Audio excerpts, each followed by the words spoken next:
They said it couldn't be done, so we decided not to do it, right? That's the podcast show, yes.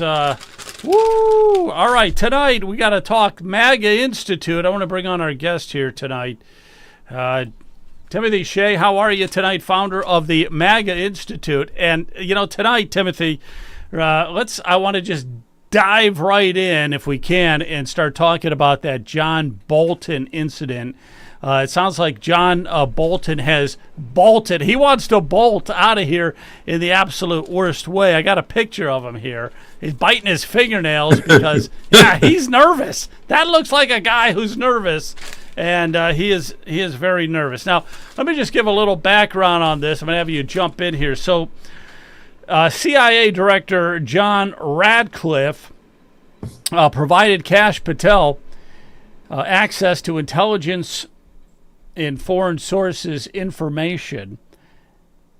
So they were able to do the search warrant. So they raided Bolton's home Friday at 7 a.m. So these FBI agents just, boom, went to his house 7 o'clock in the morning. He wasn't there. His wife Gretchen was. I think she was getting something out of the refrigerator. It's like, So she did take off. The FBI were there for 7 hours. They came out with like 7 bags of boxes and you name it of information. They also raided Bolton's D.C. office at the same time.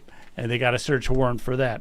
So, what's this all about? Here's what it's all about, okay? So, now, they're trying to find if Bolton has any top secret information in his house. Because when Trump was in office the first time, he was the national security advisor for Trump. And they didn't get along very well.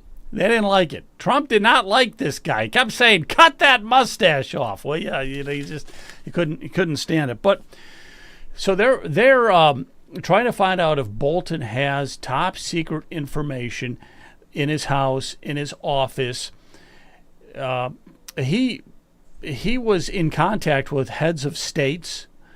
There was always this unusual conduct by him where he would have these yellow legal-sized notepads, and he'd be taking down copious notes, just writing everything that's going on. And this is all top-secret information. When you have a top-secret meeting, top-secret information cannot leave, whether you put it on a yellow legal notepad or even if it's up here in your head, even if you just take it with you and talk to someone outside of the White House or wherever he's having the meetings, that is divulging top secret information.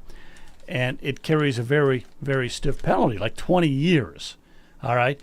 So that's a big part of it. I want to bring our guest on here tonight. Timothy, so have you been looking into this whole Bolton thing? And I want to get your take on that. What's your thoughts on all of this right now? Well, I'm going to ask the question that all of America is asking, and that is whether John Bolton's mustache was raided. We're looking for the stash, okay? Don't forget to check the stash, Kash. That's right. There's a lot of rhyming words there. Cash and stash and mustache and the whole works, yeah. Here's the thing. This is real. Everything they said about Trump was unreal. And what this is doing is distilling down into one crystal clear example for all of the non-TDS Americans out there that the Democrats have no credibility. My mother always used to say, when I'd come home with hurt feelings from somebody bullying me or whatever, consider the source, right? Consider the source. Look who it is that's saying those things about you. What do you think about them? Then why should you care about what they have to say? Well, consider the source with all of this hand-wringing we're seeing on CBN and MSLSD. I don't care if it's MS Now. It's always going to be MSLSD to me. Yeah, that's true. It is MS Now. Did they change over? Did they change over?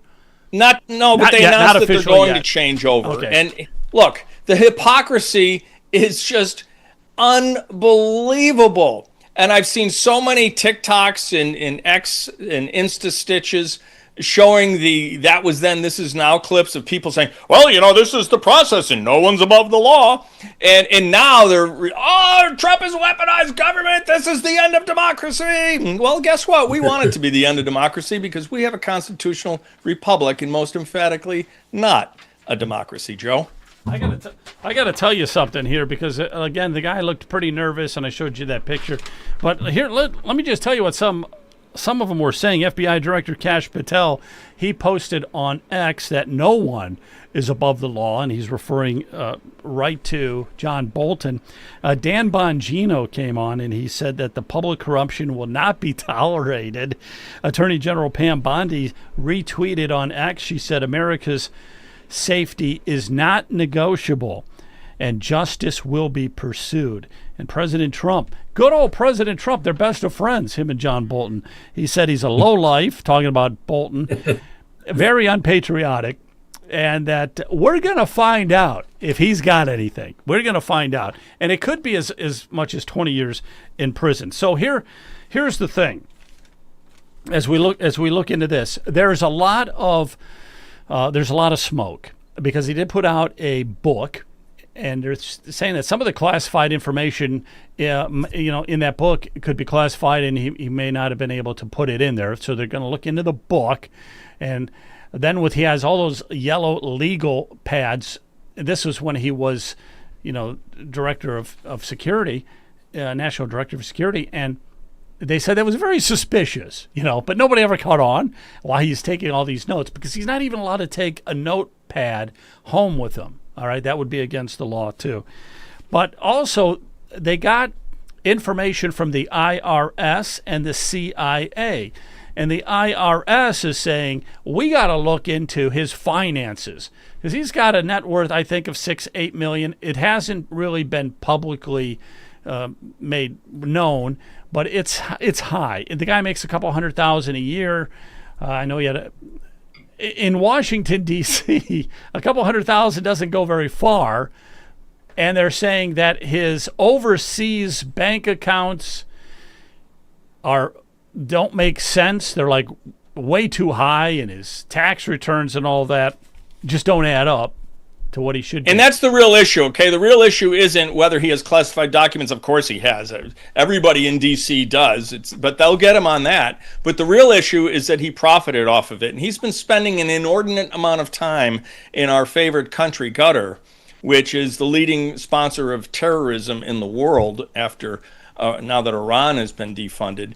And I think that's really what's going to end him up in prison, is that he ended up profiting off of the classified information he stole.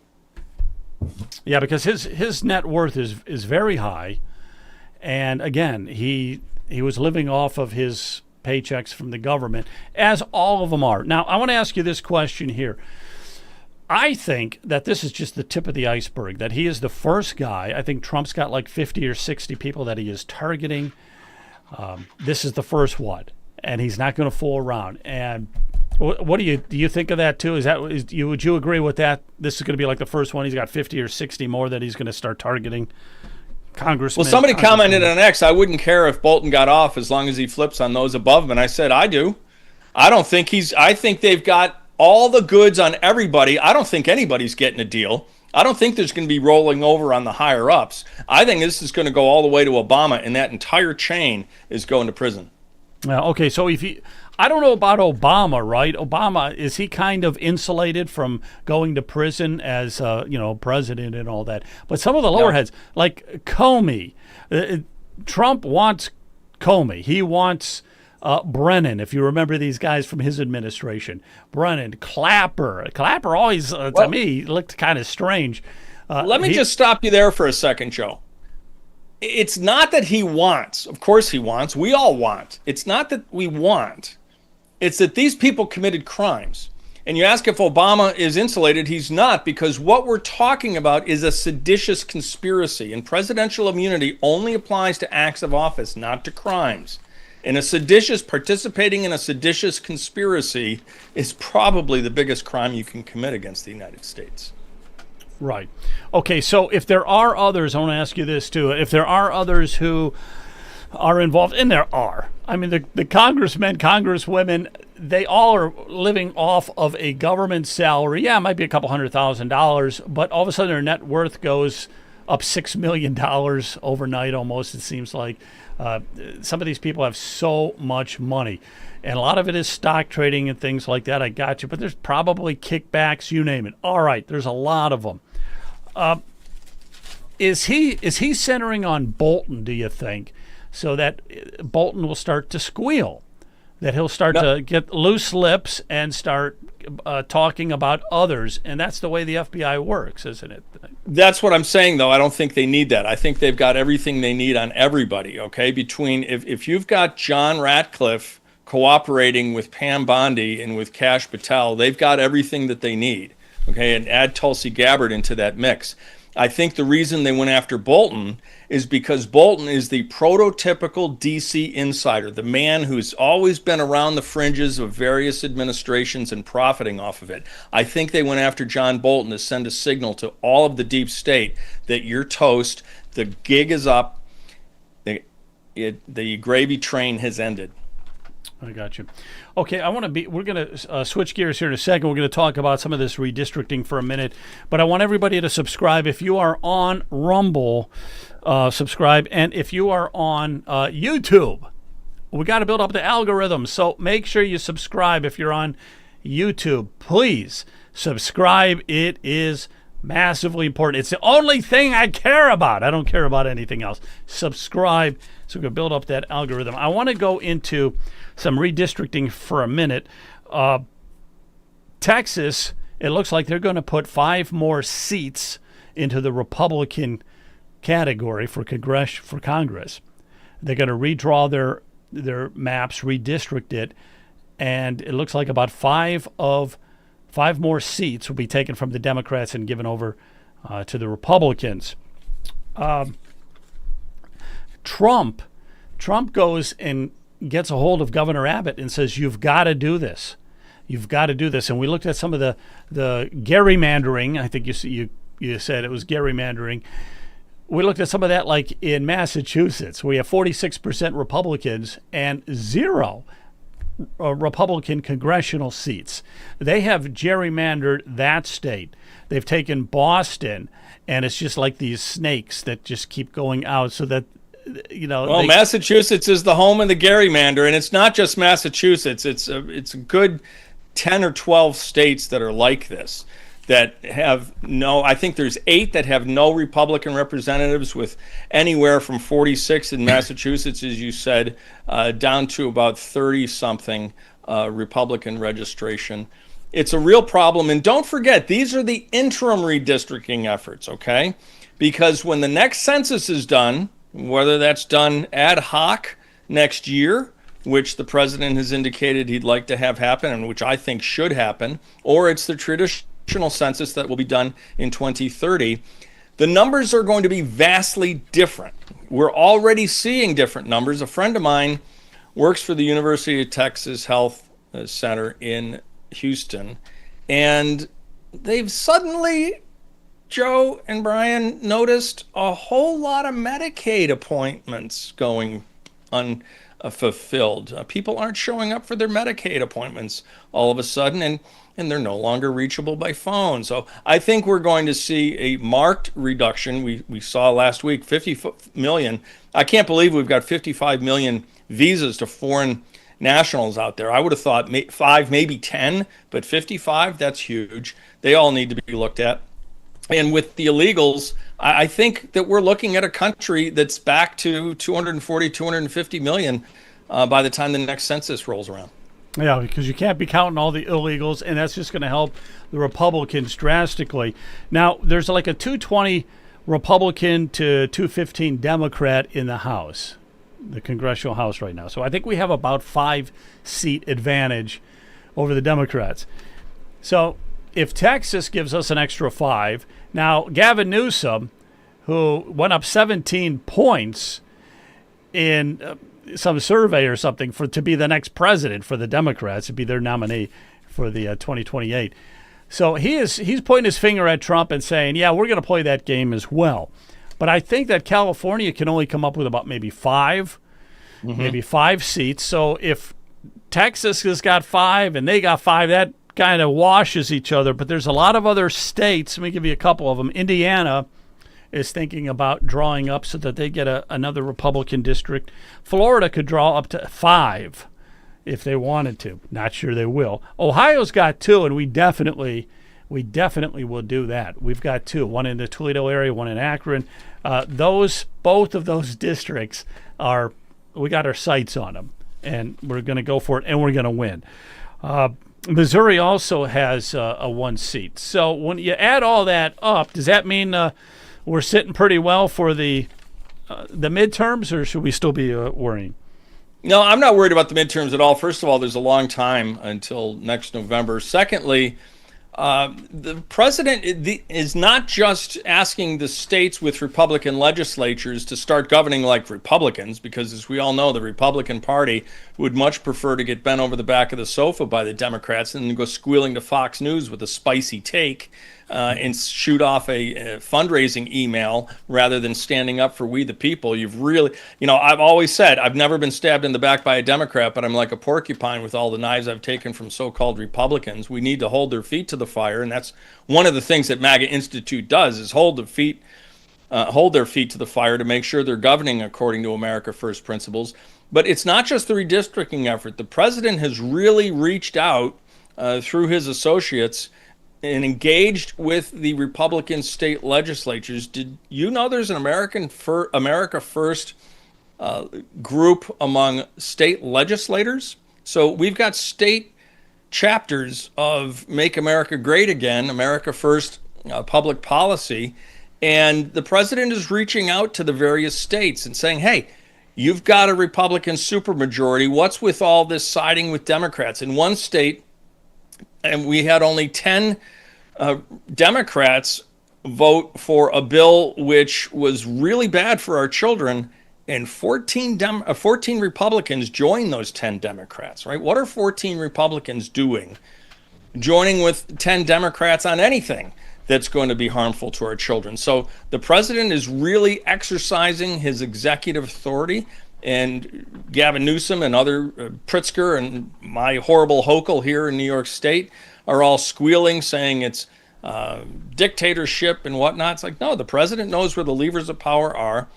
He is using them effectively, and he's also using our federal system of government, reaching down to the states and encouraging them to act like Republicans, to vote America First, to represent we the people.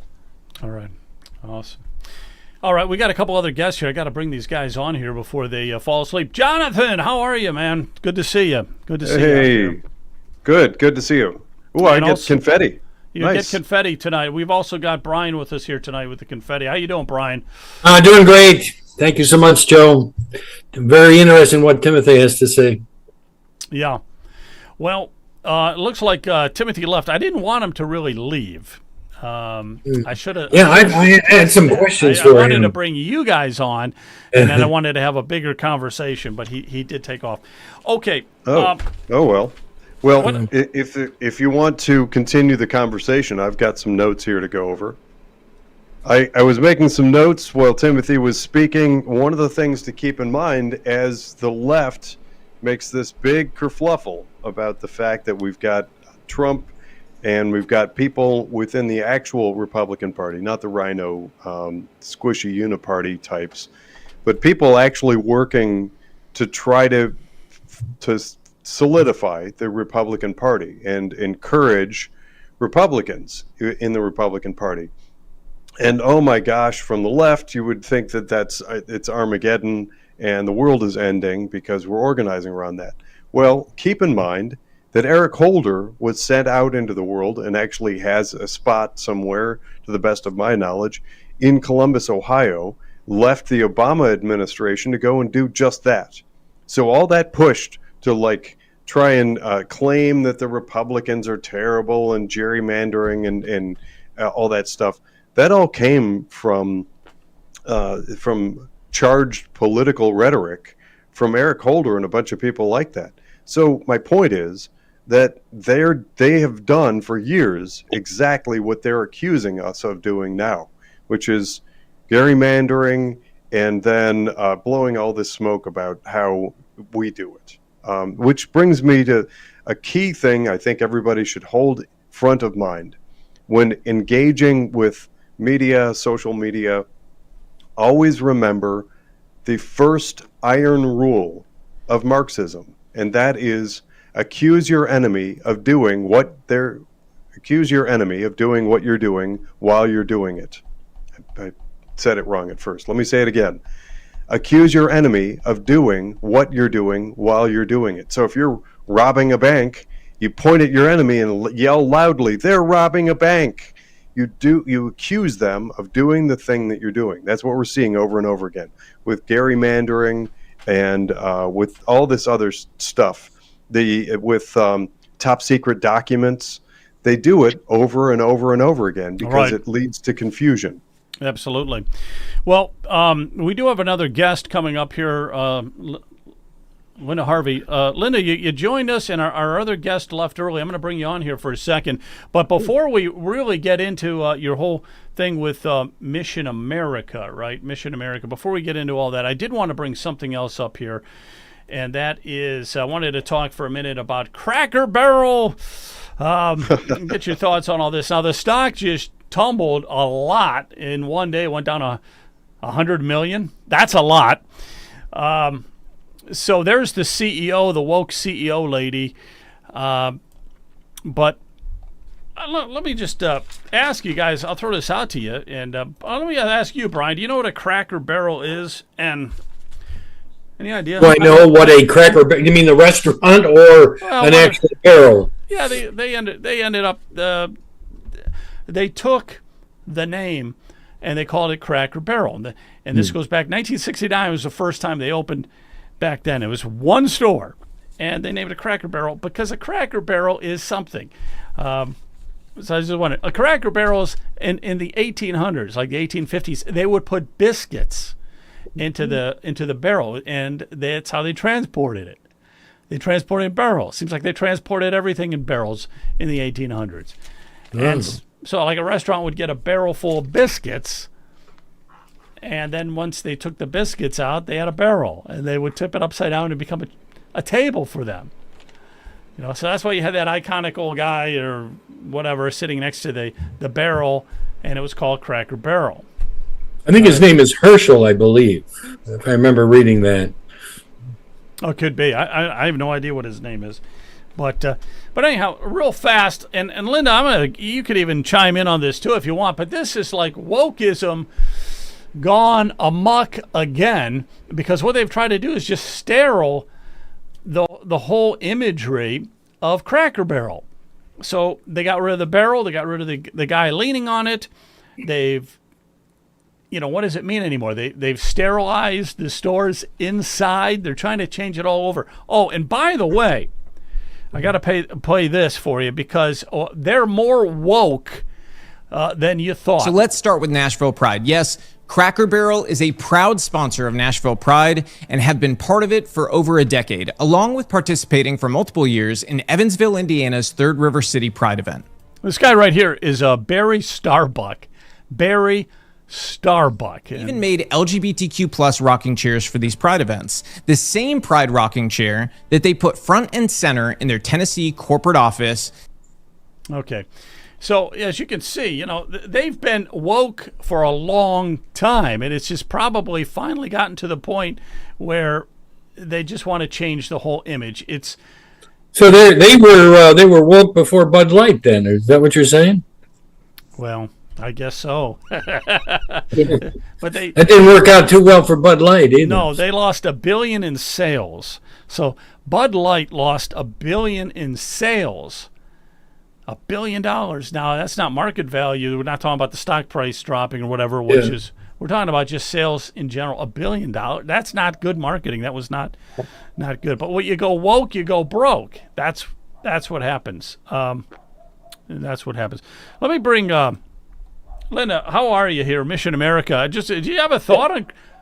Okay, go ahead and talk. There we go. Yeah, you have a thought on Cracker Barrel before we get to talking about Mission America? Oh, yeah. Lots of thoughts on Cracker Barrel. Our family has always has gone when we're traveling regularly to Cracker Barrel, and we will not be going again.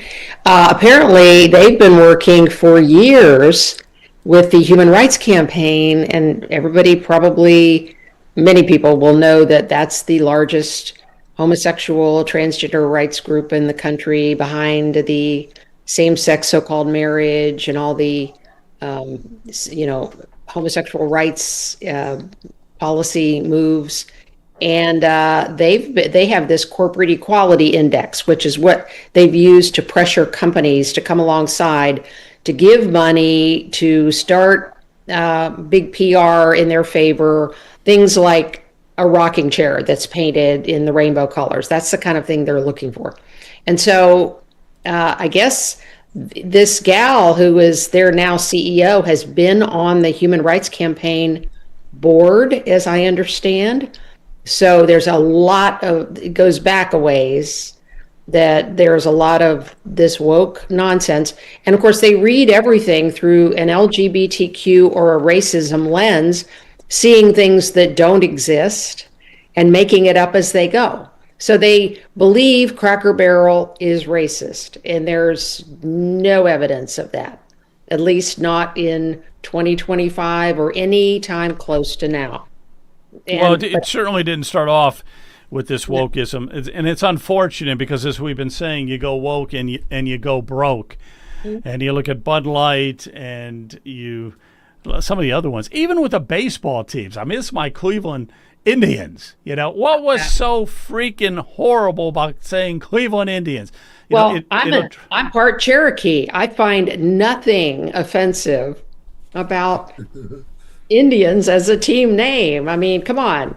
And lots of the Indian tribes themselves have said that they don't find these Indian team names offensive.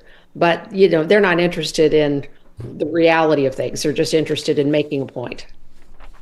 Well, yeah, and it's gotten carried away. So we're going to talk here about that. Jonathan, you probably have something to say about Cracker Barrel, do you? A lot of things to say about Cracker Barrel, but first, I want to introduce the audience to Linda Harvey. For anybody that may not know, Linda Harvey and I have served together on the board of Protect Ohio Children. That's how we know each other. So this is kind of a special privilege for me. It's like introducing a friend to our audience. Linda, thanks for coming on and joining us today. As far as Cracker Barrel, my opinions have everything to do with the years that I spent in institutional finance on Wall Street, and I view things very differently. This is not by accident, and it's not as damaging as you think, not in the ways that the audience and most of mainstream America think. And I like Robbie Starbuck, and I like the things that he does, but unfortunately, we continue to look in the wrong direction. There are people that make massive amounts of money off of the destruction of things. I won't get into too much detail, but just know that one of the ways that George Soros got the money that he has is by tanking the pound sterling, which is like the British equivalent of the US dollar. He tanked their currency and made a fortune off of doing it. He's done it to other countries as well, and it can be done in a similar way to corporations. As those corporations like Anheuser-Busch, which is the parent company of Bud Light, Target, and others like them, as they are put through the grist mill of being destroyed effectively, their brand is destroyed, there are people that make massive money off of that. That's the thing that really hits me sideways and gets me very upset.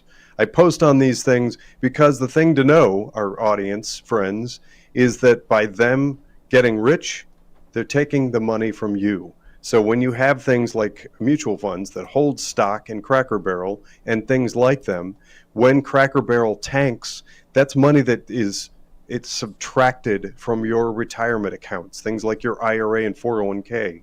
It goes into the pockets of the people who, lo and behold, were able to predict the drop in that stock price. It's market manipulation. I strongly suspect it. I'm researching it with others like me, and that is where I'm focused. The brand, I am actually very entertained by the the memes off of the brand and all that stuff. But I'm a follow the money guy, and that's the problem with these types of woke things. Yeah, go woke, you go broke. I'll get Brian here for a minute. Brian, you ever eat at Cracker Barrel? Yeah, we do it all the time, but like Linda, I won't be going back to Cracker Barrel. So it's not that we spend thousands of dollars, but it's still the idea that if we're stopping to eat at a restaurant, I won't be stopping at Cracker Barrel, which is unfortunate because we like their food. Yeah, and I didn't realize how woke they are. But they are off the charts woke behind the scenes, and now it's just starting to permeate, and we're seeing it now in the stores. We're seeing their marketing and all that kind of thing. Yeah, it's unfortunate. Another American icon restaurant bites the dust. And if you notice something else, Linda, too, like when you're talking about, let's say, McDonald's, they've gone to a newer format, a newer design. They kind of got rid of the golden arches thing, right? If you go with Wendy's, they've got kind of a newer design. It's all this, I don't know. I don't like it, but it's just all new stuff. How are you tonight? Let me go over to your website here. Let's get this on. This is your Mission America. And so what can you tell me about Mission America? It seems like you're fighting for kids, for children, the LGBTQ, and I know we want to get into some of the teachers union money and go into Republicans. We'll talk about that. That's very important. Talk about that in a minute. But if you had to give an overview of Mission America, what would it be? Well, we are a Christian nonprofit organization based in Columbus, but we serve a national audience. Actually, I do a lot in Ohio. I have a radio commentary on the Salem News Network, WRFD in Columbus. And I used to have a radio show. It was just taking up way too much time because I do a lot of writing also, and interviews like this, and some legislative work. But we have a newsletter that goes around the country, and a lot of social media posts on social issues, the pro-life issue. We try to fight against the LGBTQ agenda. That is probably the thing I spend the most time on. And I have, almost 25 years in background in working against those folks, starting with the same-sex marriage fight. And, so the threat to children is kind of where I landed in a lot of that, because I started to see how the homosexual clubs in schools and the promotion of homosexuality as if it's inborn like race, when it is nothing of the sort. And then they took transgenderism. They did the same thing with that. Our kids are confused, and they're not getting another viewpoint in many or probably most schools, even Christian schools. So the churches aren't doing a good job of filling that gap. So we have a lot of misinformation out there among a very vulnerable population, and we need to step up our game as adults and defend our children against all this depravity. Let me ask you a practical question. I kind of always a little bit baffled at. So we were just talking about Cracker Barrel going with the Pride movement, schools going with the Pride movement, the homosexual LGBTQ and all that. But what is the reason for that? Why the big shift to that? It wasn't like that when I was in high school or stuff. You mean the shift in schools, or the shift like Cracker Barrels? Well, I guess either one or both. What is the big attraction to go into this LGBTQ? Why? Well, it's the people driving it are the people involved in that lifestyle, or they have relatives in that lifestyle. And many of them are firmly committed to, selling this as a perfectly acceptable, we're equal to you behavior and mindset. And then, frankly, they see the schools as a minefield, or not a minefield, the opposite, a field for conversion of people to their viewpoint. And they're not at all afraid of using vulnerable children and to teach them propaganda and misinformation, and even draw some of them into those behaviors. Some of those people are motivated by depraved attractions to children.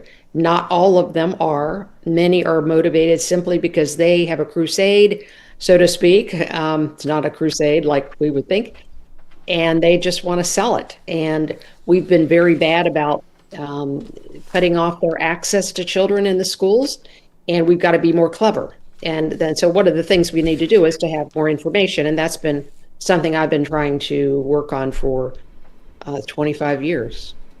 Yeah, it's just to me, it's just so mind-boggling that Yeah, Joe, blind what, information. Isn't it mind-boggling though that they push this stuff so much? Yeah, absolutely. I just want to say to Linda, thank you so much. I do get your emails and also republish some of the articles. They're very good, and I appreciate it very much for all your hard work and your fighting for the children of the United States. What I see happening, though, is mental health issues are going to continue to get worse and worse.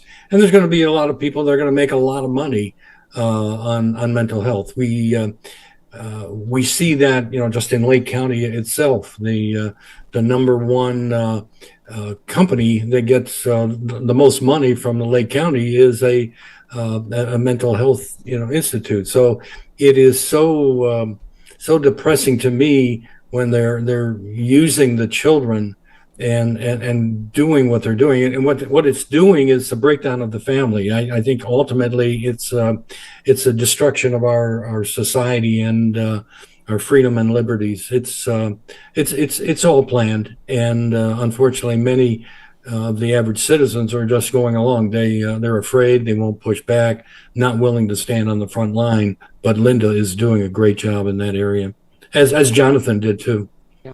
Well, may I just jump in on the mental health thing? Thank you for those nice comments, by the way, Brian. The mental health is absolutely right.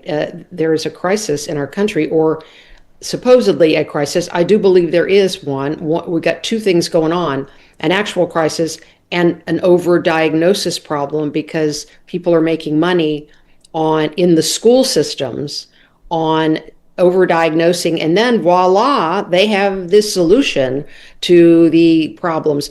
What's happening on the issue of homosexuality and gender confusion is that you have from about 5% of when they surveyed them, were able to survey them about 20 years ago, of high schoolers saying they identify with one of those lifestyles, then you now have about 25%. And it is not inborn. There's an infinite number of young people who can be lured into this and confused along the way. Many of them will drop it, but many will be so confused that it will be a mental health crisis in and of itself. Right. And so then we have Governor DeWine, who's such a fine man, and so strong on family values. He foolishly has gone along with the idea of having the 988 suicide hotline number that has to be on every high schooler and college student in Ohio's ID. And these suicide hotlines are a minefield of people giving advice to people they don't know. And they're young people. I don't believe anyone under the age of 18 should be counseled by an anonymous adult anonymously on the phone. There's too much impressionability that goes on there. I mean, there needs to be counseling, and we need to step in, but is that the way to do it? So you don't know who it is that they're talking to. So they're having a suicidal thought, or they're very depressed, so they're calling this suicidal hotline. And what do they say on the other end? I mean, how do they counsel somebody? I'm sure there are ways to counsel people out of are you immediately in danger and trying to intervene there. You got to have some sympathy for that. But the problem is these are children, and they are all kinds of things can go on. And we found out, of course, under Biden, who established this at the national level, that the Trevor Project, a national LGBTQ group, which also has private chat rooms that they will quickly direct children to, was subcontracted at the national level and in Ohio for a while to counsel kids about who said they had issues on gender confusion or homosexual feelings. And their motivation is never to question those feelings. They'll go right to affirmation. Well, then this is becomes a problem of possible suicidality in and of itself.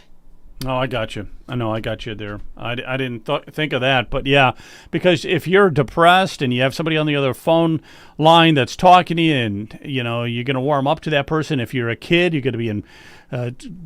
going to be impressed with them or whatever. The problem here's the diabolical thing: when you're a young kid, it's so easy to talk a youngster into anything.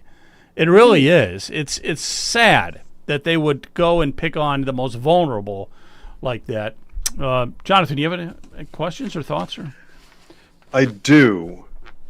And my initial thought I'm going to start things off with is an expression that's important for everybody to know, and that is how to defeat America without firing a single shot. If you haven't heard that expression, I encourage you to go and look it up, because everything that I'm seeing as I look at Follow the Money and look at the influence peddlers behind a lot of these initiatives, which means the publishers behind the books, the technology platforms pushing them into schools, the people profiting from them, etc. There are ties that should make anybody who cares about America and Western values and our children and future generations very nervous, very upset. Basically, in a nutshell, it is a concept to disrupt and usurp a culture, to flip a culture. And unfortunately, we have to acknowledge the fact that the U.S. is actually very good at that. We have been doing that to other countries for decades now. We've been infiltrating their governments. We've been taking over and sending propaganda through media and news outlets, and we've done some terrible things to other countries. That, I think, should be common knowledge now. What's new for us is that lens being turned internally. We have both national and international players who are focused on doing harm to America. And in my book, from all of the research that I've done, the number one target is children. The objective is to flip children from American values, pro-West, capitalist, God-loving, all of the things that have made America uniform and a lovely place to live, and flip it to take one generation and flip it into communism, social communism, or whatever you want to call it now. That, I believe, is the underpinning, and it's the design. It is a diabolical design behind a lot of this stuff. Just to put a little finer point on that, because I recognize that some of my comments, depending on where you are in understanding all of this stuff that's hitting us all at once, it can seem strange and off-putting. But I encourage everybody, well, first, I'm just going to throw out my social media handle. Just look for my last name, Broadbent, because I track a lot of this and I work on highlighting all of the connections. But think here I want to put a little finer point on this to get everybody pointed in the right direction, hopefully. And hopefully this resonates. In a lot of the transitions from open market, free market societies into communism, you've seen children turn against prior generations. You saw it in Maoist China, you saw it in the Soviet Union, you saw it in socialist Nazi Germany. The children decided they effectively didn't like their history, their parents, or their grandparents. They actually turned against them. Some of it got violent. We're on the precipice of that, and part of it connects back to what children are being taught right now. It's the same thing. There's nothing new under the sun.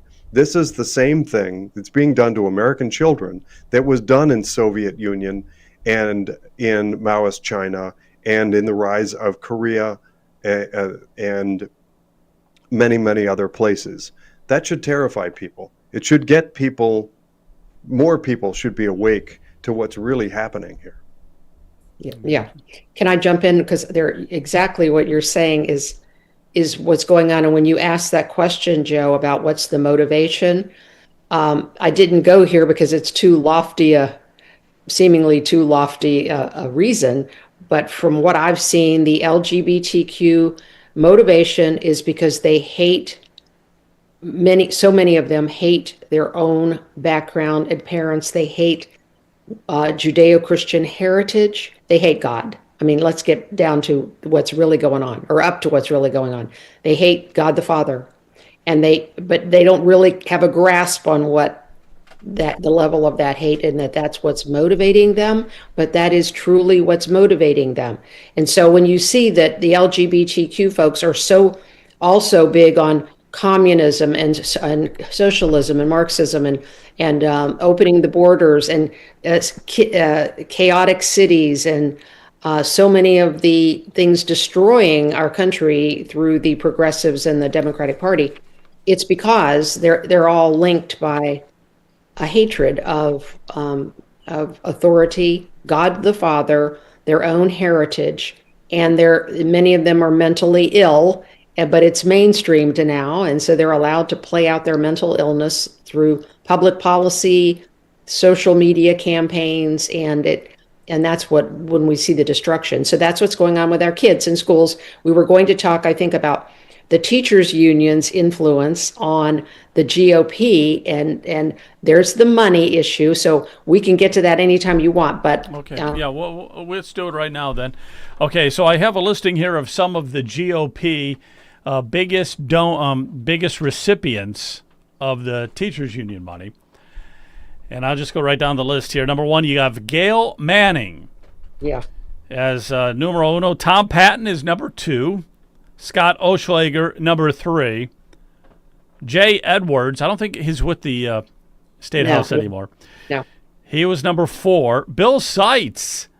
Yeah. Is number five, and his claim to fame, Brian, his claim to fame is that he is leading that tax group that Governor DeWine put together so that we can find ways to reduce property taxes for the citizens. So Bill Seitz is number five on the list of receiving the most money from the teachers union. Oh, you know how that's going to go, right?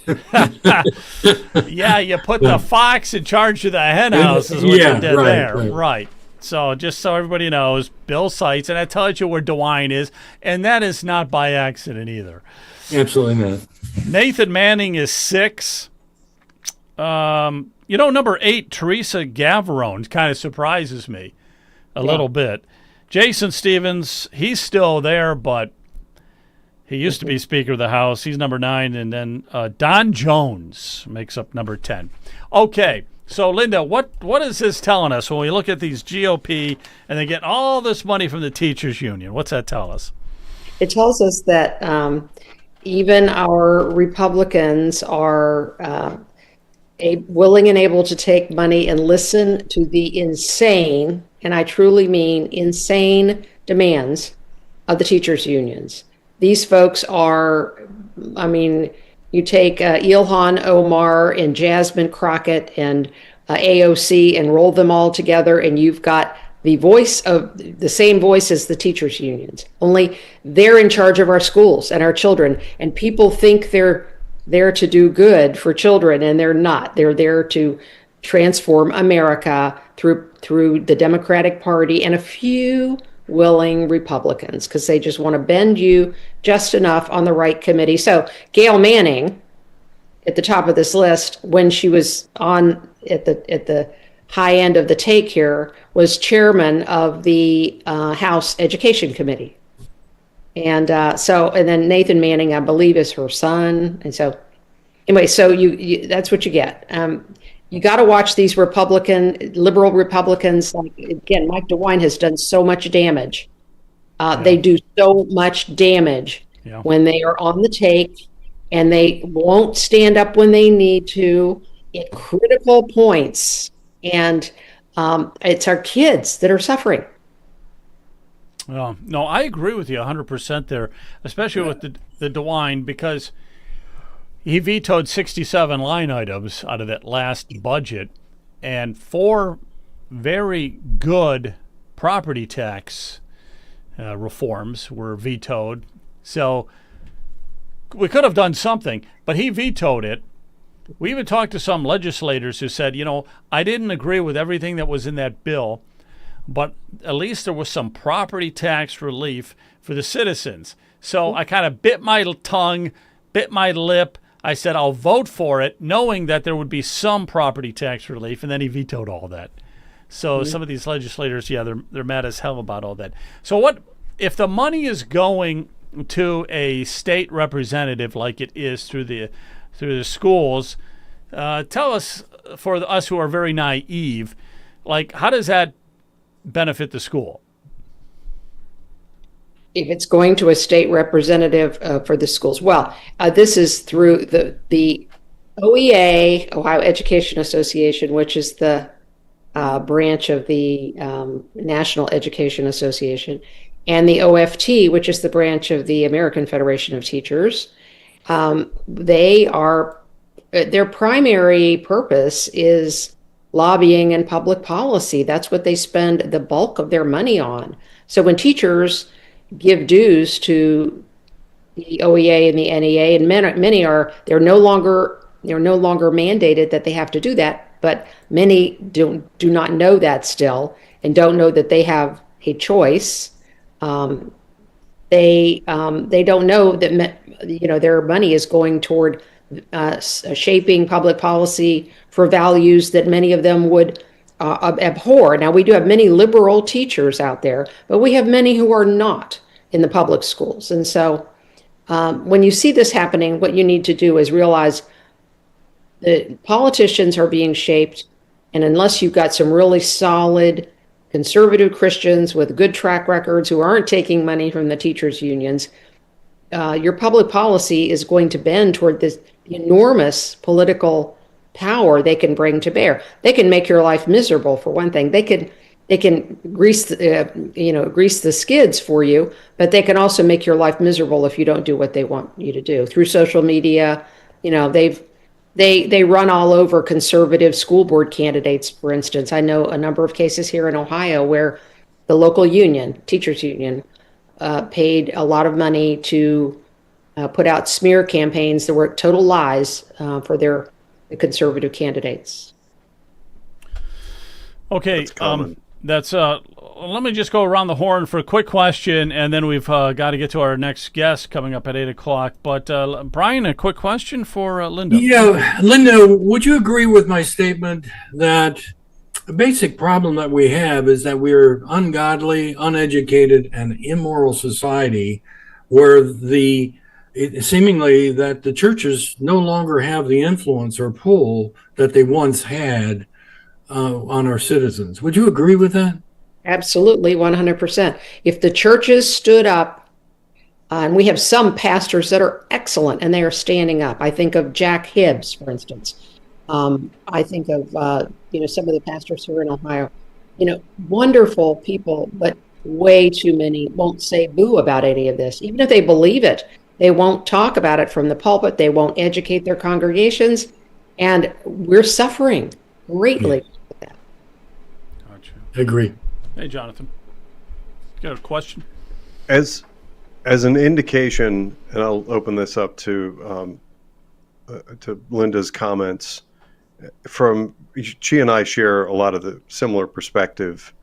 In a recent state school board campaign, one of the school board seats for the state committee, a school board seat, it ended up going for about $95,000. A lot of that was funded by teachers unions. So to put that in perspective, your local school board has or your local school district has a school board. Not everybody knows that we have a state level school board as well. That's 19 members that make that up. And there are fights, there are campaigns to get elected onto that.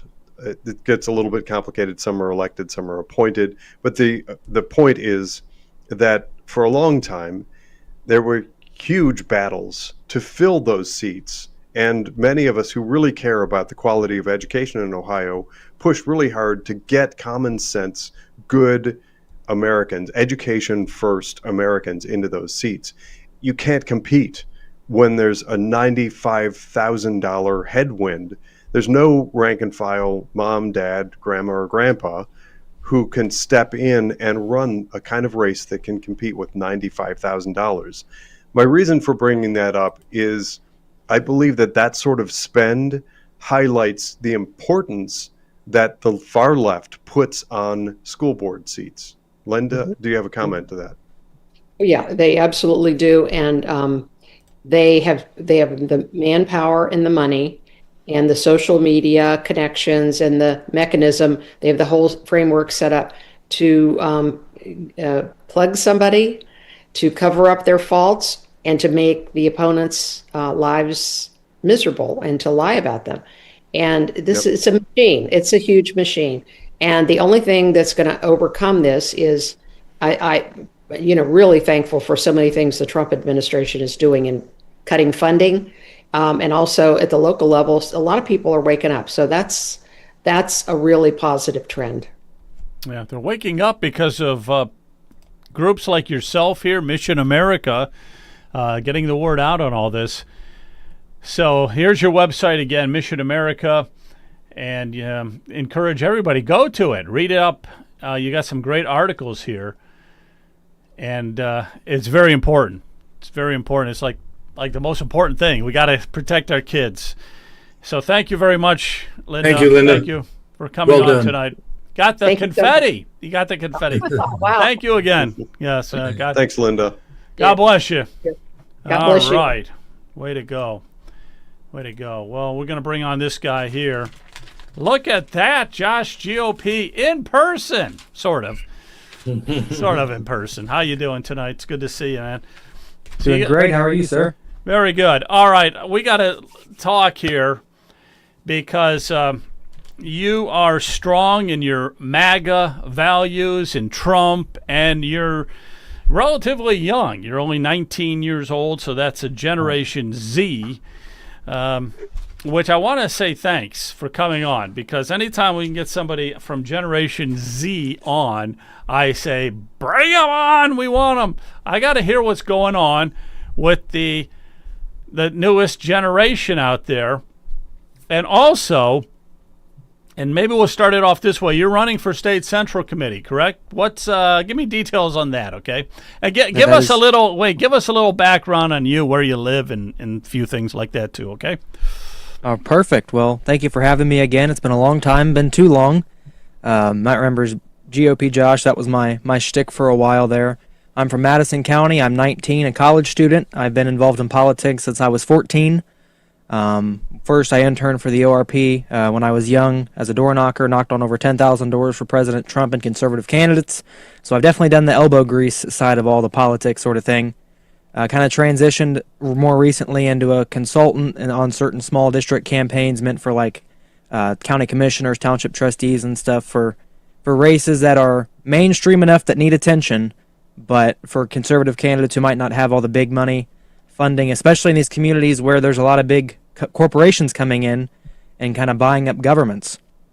So we're kind of working against or for candidates that are kind of underfunded and with that excel political strategies. And I've started I don't do the podcast anymore. I used to have the Conservative Crusader podcast. I've started sort of a newsletter, which one of my writers is working pretty good with Brian, who I see is on the call, for a good deep dive into the property tax issue that should be coming out later this week. Oh, I'm great. doing very busy. Yeah, you're working with the property tax.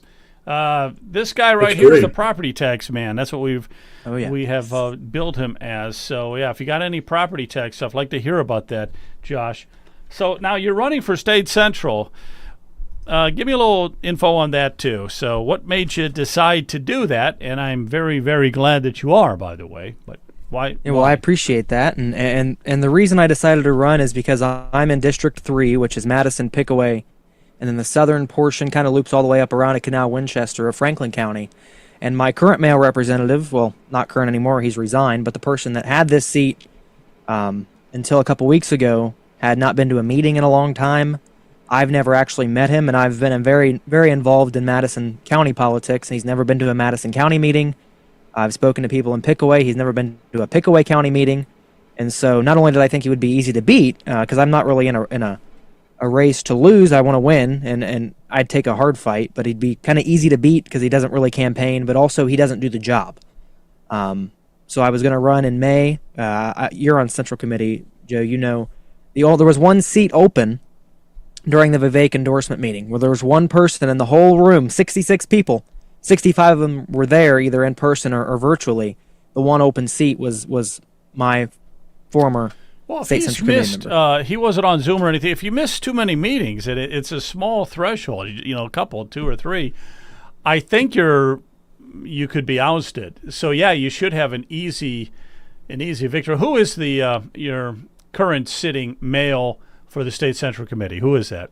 Well, he was David Todd was his name, but he's no longer serving on Central Committee. He's resigned, and so we're trying to fill that seat now. Well, you're going to get it, okay? We're going to twist arms. Get it. You can go up to Alex Triantafilou. Do an arm wrestle with him, okay? Do it. And if you win, you'll be automatically there. All right, I got to get these guys. Ask a Generation Z person a question there, Jonathan. We don't have many of them on here. This is our big chance. Go ahead. All right, well, I'll put it in the form of a question then. Are you aware that I have created a resolution encouraging the Ohio Republican Party to refrain from endorsing candidates for state-level positions in contested races? This specifically has to do with here and now, and I'm interested in getting your feedback on I'll preface it with the question, are you aware that the rumor mill is very concerned about the upcoming ORP meeting in early September and the rumors that the ORP plans to endorse? So I have not heard about your resolution in particular. I have heard the rumor mill running, and I will say on the record I am 100% against primary endorsements unless there is proof that one of the candidates is like a lifelong Democrat that's switching to the Republican Party just to run and kind of dismantle our primary. For an example, Amy Acton served under a Republican governor, but she was a longtime Democrat. Had she decided to run for governor as a Republican, yes, the party should intervene to stop from getting her in there. But when you have two good Republicans, a good example is the state Supreme Court race. There's a lot of good lifelong Republicans in that race, and they're considering endorsing because of outdated, I think, policies in regard to that. I don't think that's the best idea. I haven't seen your resolution. I'd be glad to read it. Let me ask you on that. So the Supreme Court, that's one of the things the upcoming meeting is going to be, should one of the Supreme Court justices for Ohio be given the endorsement or not. Mm-hmm. Now, the screening committee has said that Ron Lewis should get it. And there was also Pat Fisher threw his hat in the ring, Andrew King, Joseph Burke, Colleen O'Donnell. So anyhow, any thoughts on that? Well, I don't think there's a reason for the party to get involved, at least this early. I understand a few years ago, before there were party labels on the ballot, and the argument could be made, well, they have to campaign as a Republican with approval of the Republicans for a long time for people to know they're Republican. That was an argument then. We're past that now. People in November, whoever the Republican nominee will say Republican on the ballot. There's no reason the party needs to get involved in this race. Pat Fisher said he's not going to run. I think that was a bad move for him to run in the first place. It's bad optics, first of all. It's against the spirit of the law, the second, so I'm glad he's out of there. Out of the people that are running, I've met, I think, most of them. Andrew King's my favorite. He's a great guy. He's the only one I've seen outside of big events. Like he came to the Madison County Central Committee when there was like 13 of us there meeting. It was truly incredible how hard he's worked for it. But I'd like to see it go to a primary and let the voters decide. When's the last time the voters got to decide a Supreme Court race in the state of Ohio? It's a pretty novel concept. Have the voters decide in the primary. So, Brian, you got a question for this Generation Z? I am so impressed with Joshua. I really had 19 It's really amazing. When I was about 6 months ago, I had a chance to speak to 6 legislative aides down at the state capitol. We rented a room there, and I started to talk to them about the American dream of my generation. And it just dawned on me that their American dream, and not one of those were over 35 years of age. So I'm just wondering, Joshua, what is the American dream for your generation? Can you summarize? I mean, is getting married, getting a job, a good paying job, owning a home, does that enter into the equation for 19 to 25-year-olds these days? Well, I'm very traditional in the sense that I believe it does. At least for me, I'd love to have a traditional family, build a family, have a home. With the way the current situation is with the housing market and property taxes being insane, as you know, I mean, that's your whole, that's what I know you for, is property taxes. I mean, that takes away a lot of the desire to have that, because it's like you buy this home, you save up $400,000-$500,000, pardon me, dollars, you get a loan, however you do it, and then you pay it off for 30 years, and you're still paying for the rest of your life for a property that's going up in value, and you don't see any value out of that. That's what gets me about the whole property tax situation. But my American dream is to have a country where I can look back in the history books to the good old days, as some older people know and lived through, and say, yeah, that's what we're in now, and almost make it better than that. Of course, things are going to change. We're not the same as it was 40, 50 years ago, but I've heard a lot of good stories, and I'd like to see that version of America come back. That's my American dream anyway, is to bring America, make America great again, some would say. Yes. That slogan has already been taken. I'm so glad to hear that, Joe. I really am. I really am, because that gives me some hope for the younger generation. Obviously, Joshua, understands the plight of the ever increasing property taxes and paying on unrealized gains. But many in my generation, they don't understand it. Many of the legislators don't even understand property taxes. So we find it to be an oppressive, complex system that just has to be, totally redone. And many people are asking us, Joshua, well, how are we going to replace dollar for dollar about the property taxes? And I'm saying, if you look at schools, I don't think it should be replaced dollar for dollar. And when you've got a school system that 40% of the third graders can't read at grade level, and 50% of the middle schoolers are not proficient in math, why would we keep funding that system? And I keep telling our seniors, those over 60, I say, if you keep voting for these property taxes, you're funding your own demise. They really are. Yeah, and I'm in a school district where we're funded by mostly income, because a levy can't pass, so they put an income tax increase on it, and it's rural. It's called Madison Plains here in Madison County. Can't tell you the last time a levy's passed. I pay out of my income, and that's a more equitable way to do it. Instead of taxing the people who own the farmland, own the homes, tax people that are working and are paying into the income tax system there. Don't triple tax. Don't tax when you buy it, tax when you earn it, and tax when you sell it. Just tax once and do it in a way that seems to work. I mean, I pay 1.5% of my income to a school district I've never seen before, or never been part of. Joshua, we've got to connect, Joshua. You're saying all the right things. So I want to be able to make sure that we get your message across to the younger generations, and we want them to sign our petitions as long as they're registered voters. So thank you very much. Yes, sir. Absolutely. Quick question. So your generation now, can you fill us in? Where does it stand? I know that you're probably more of an exception to the rule because you're so involved in politics and all that. But some of your peers, where do they stand? Are they leaning more conservative, or they care more about Trump? Do they not care at all politically? Can you give us a feel for where the current generation is on that? Well, I'd be glad to, and that's part of the reason I kind of threw my hat in the ring for State Central Committee.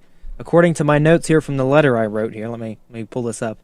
President Trump received a 19-point boost in performance among Generation Z and millennials between the 2020 and the 2024 election. He almost won millennials. That's how wide of a swing it was as we're kind of moving out of the insanity. I mean, we were growing up in the Biden years. We had COVID pandemic, then we had We had the Biden years, and now we're in kind of American prosperity. Things have gotten a lot better. People are very supportive of the mass deportations. I know that among my generation. Anyone who's tried to get a job and go somewhere you've applied for a job, never heard back, and saw who's working there, you not going to go any further than that. But you're excited for everything they're doing there. But without the Trump effect, I'm not sure how well the Republican Party is going to have voters in the next few generations. In 2028, the voting population will be majority Millennial and Generation Z. It'll be like 58% will be Millennial and Generation Z, and the party hasn't really made a push to win over the next generation. We had Trump, and he's obviously the worldwide name, and my generation's kind of weird to actually look at. I'd have to imagine, where we kind of look at everything in terms of memes, like what's funny. Well, Trump's this cool guy that goes to McDonald's drive-thrus and sticks his hand out the window and waves and serves at McDonald's drive-thrus and goes to UFC fights. I mean, he's a cool guy, and they kind of vote for the cool factor.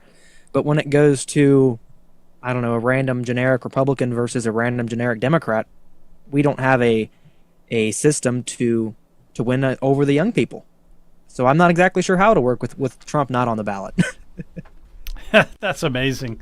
It's amazing the entire Trump MAGA movement and how it's really won over the youngest generation that can vote. It's amazing. Well, I don't want to oversimplify, but it seems to me there's an element of the conversation that I find intriguing, and that's a return of not just patriotism. It's okay to be patriotic, to love your country, but also masculinity. And I think there's an element of Trump that's old school masculine. And I go back, I'm older than you, clearly, GOP Josh, but when I was growing up as a kid, there was a lot of us were really big into these Western movies. And there's a lot of bravado and masculinity to be found in those kinds of movies, in war movies and stuff. And I think for a long period of time, there was a shift. It was called the toxic masculinity. I have to air quote that. Everything was toxic masculinity. And masculine was berated and vilified for a long time. And sort of this sort of squishy, soft, feminine sort of avoidance of masculinity was all the craze. And I'm wondering if the whole thing with Trump, it's sort of a lot of that stuff, like going in the McDonald's drive-thru and everything, is kind of a flip of the finger to a lot of people. And maybe there's an element there that's sort of a return to masculinity, that is a man willing to say, I'm not going to cower, I'm not going to back down from your nonsense allegation and your name calling. I'm my own man, and I know what's true, and I'm going to stand up for it. That, in my book, according to all the things that I grew up paying attention to and watching, like those movies, that's actual real masculinity. The strength and courage and tenacity, the wherewithal to do what's right and stand up for what's right. So I'm wondering if there's something maybe in that mix. Maybe if we can get J.D. Vance or somebody like him. And frankly, I'm still upset that J.R. Majewski didn't get elected in Northwest Ohio. But I think maybe there's some room in there to bring back actual legitimate masculinity. And of course, at the same time, in a parallel track, bring back real feminine women. This stuff, those crazy women, especially on the left. I mean, those are Crockett. Those are not actually women. Those are women trying to replicate a sort of a quasi interpretation of male anger or something. I don't know what that is, but bring back masculine and feminine, and maybe Gen Z will really resonate. What do you think?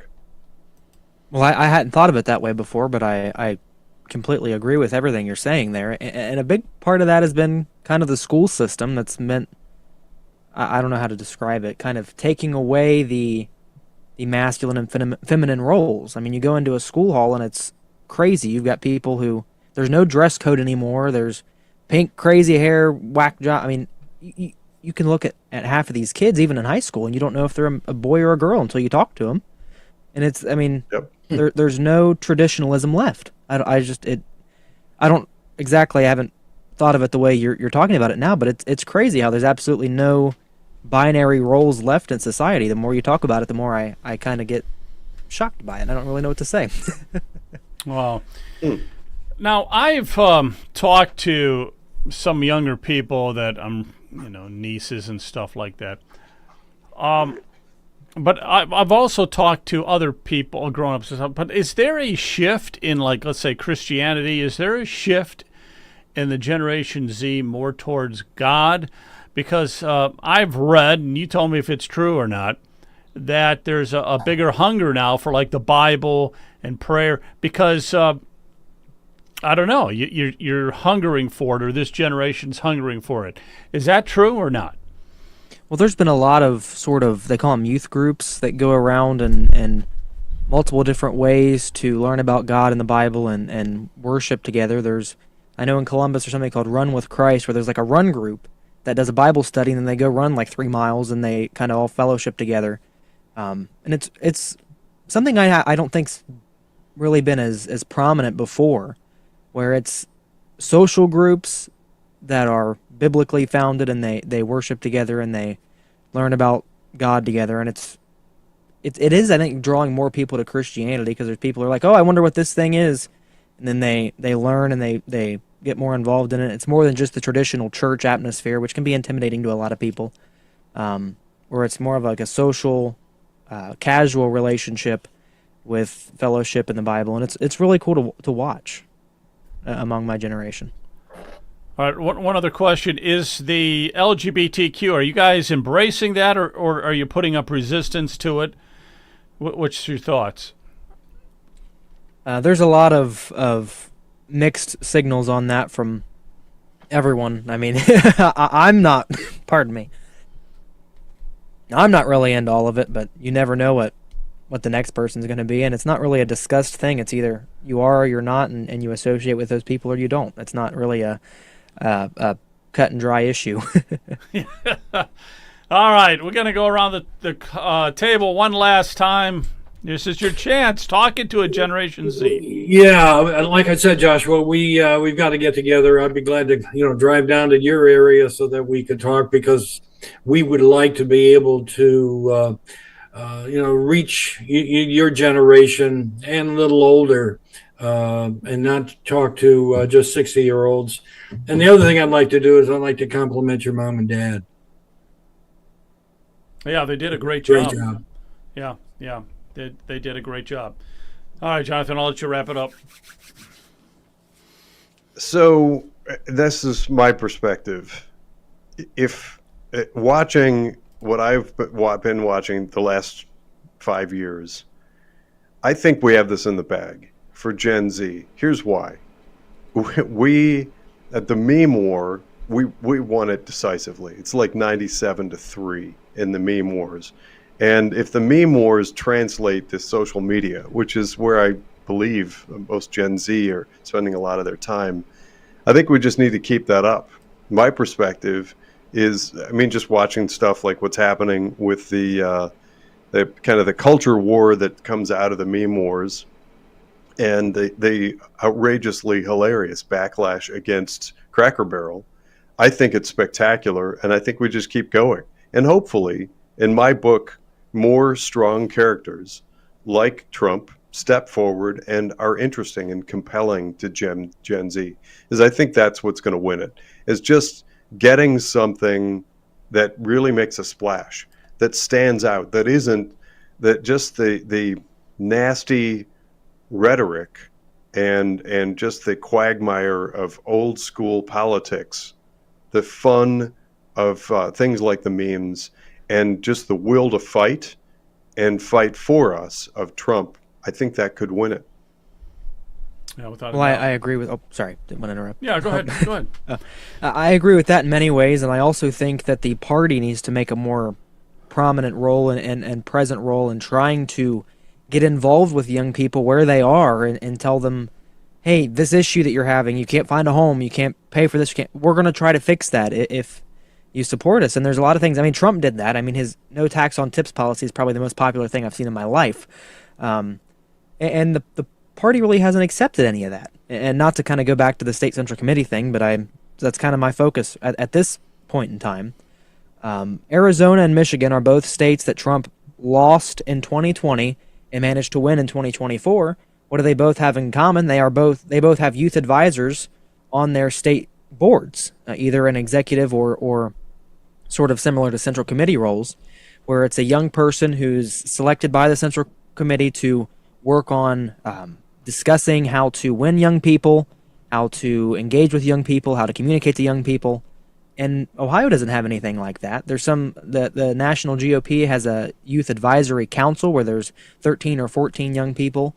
But I don't see anything like that on the state level, and that's something I want to push for if I do happen to get the appointment on September 5th, is to either have a youth board or form a more formal relationship with the Ohio YRs or college Republicans.